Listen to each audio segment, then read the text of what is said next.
going to stop this. Like I said, it can be done properly and safely. Let's make them do that. Thanks. If there's any questions?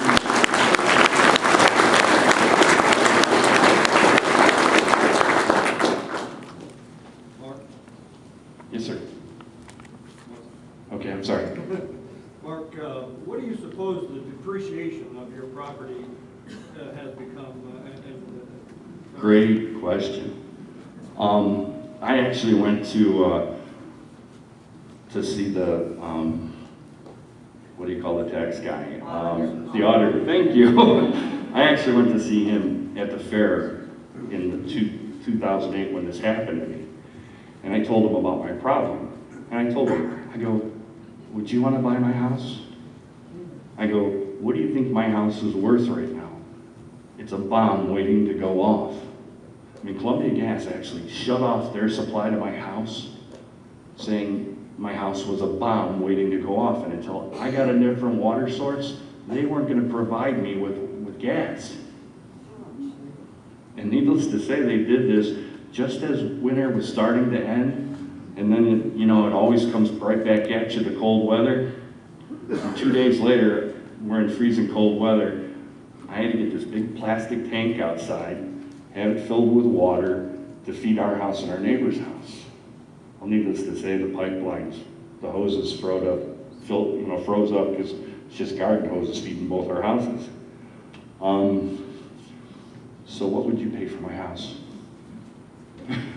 Thank you. What about the insurance? Sure, that's fine. Okay. Has your insurance, how's it affected your property insurance? Another great question.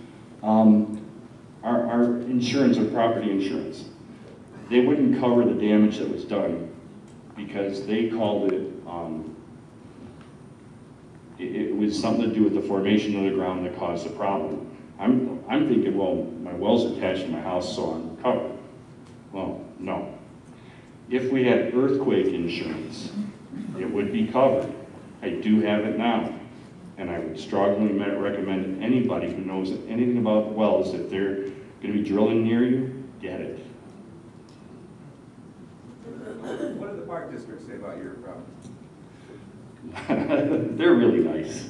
They said they didn't have anything to do with it, that Mr. Allard had signed the lease a long time ago, and that they don't receive any of the revenue from it. Well, it all goes into a trust fund called the Friends of Allards that goes to the park. I actually contacted the Park Service because of what was going on with ODNR. I wanted to bring in the federal EPA. And the only way I could do that was if the Park Service asked them. They would not help me out one bit.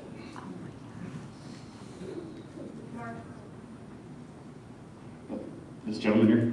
You said there were some shallow wells in the neighborhood. Did you have one of the 2 deep ones? Correct. Is it Yep. possible for you to get to that shallow, or is that bad too? We didn't have enough. The question was asking about, in my areas, there's a lot of shallower wells where I'm a deep well. On my particular piece of property, we didn't have an adequate amount of water to fill up, to service our house until you got down to that depth. So it's a great question, but it wasn't something we could do. How far are you from city water? A couple miles. We actually put in a cistern now. Vanessa was talking about hydrogen sulfide levels. That's when we got ours. Our hydrogen sulfide level in our house went up so high it was setting off the alarms. And I don't know how much people know about hydrogen sulfide. But when it gets up to 600 parts per million, less than a minute, you're dead. Ours was nowhere near that high, but it was setting off alarms, and that was enough for me. We couldn't afford it, but we just did it. And you're saying that's from when you put the cistern in? That's when we installed our cistern. So the problems haven't stopped? My neighbors are still on their well, so their problems haven't stopped yet. My water, when you would run the water into the sink, you have all these bubbles that come up. You can actually light the bubbles on fire. The night before my cistern was put in, The gas level got so high, I could light it right at the faucet, like everybody saw in that movie Gasland, that, you know, the gas industry says, it's all trick photography. It's not. It's real. You're having issues since you put in the cistern from what they have Um, in the atmosphere? We're not from the atmosphere from what they're having. What actually can come out of my wellhead right now, I've got no idea. I haven't measured it since. And, No, I meant, are you having issues with your cistern? no, Water our, in your cistern? no, the cistern's fine. I thought you said you had No, I'm sorry. something with your cistern. No, because of the hydrogen sulfide levels, we installed the cistern. They're real expensive, and we just couldn't afford to do it, but we had to do it because couldn't risk the hydrogen sulfide levels. Maybe this will be the last question, then we'll move on. Okay, over here. I just wanted to answer too regarding housing values. The accident that happened in Bainbridge, Ohio, the house that blew up, within a 2,000-foot radius of where the house blew up, the home values have decreased 66%. So, unfortunately for Mark, he's right there, even closer. You can be within a 2,000-foot radius that your home value is going to even depreciate that much. Oh, and also for the record, so you guys know, Ohio Valley Energy was the one that drilled the well in Bainbridge that blew up the house. They have a drilling company called Wildcat Drilling. And it's also the same company that drilled the well that affected my house. And also, just so you know, mortgage companies are rewriting their mortgages. If someone wants to buy your property and you're around these wells net, they will not lend them money to buy your property because it's tainted. So, Yeah, then your house is only worth what somebody can afford cash.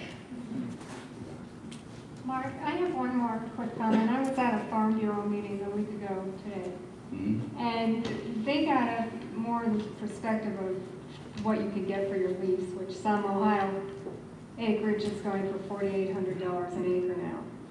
And they got up with the same myth that was they're perpetuating, that misinformation about hydraulic fracturing has been around. Well, the fact that it's been around for decades and decades, but they didn't mention that this is a different type of fracturing.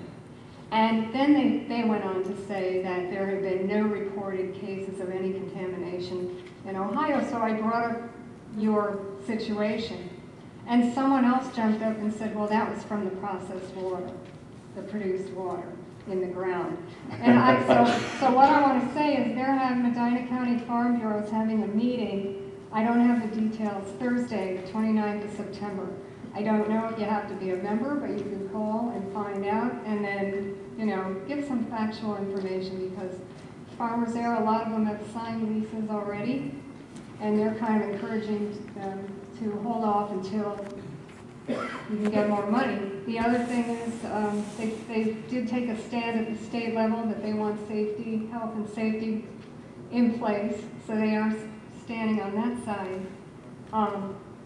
And the other last thing I want to say, in our rural area, a lot of the Amish community has signed up. About 3 years ago, 10-year lease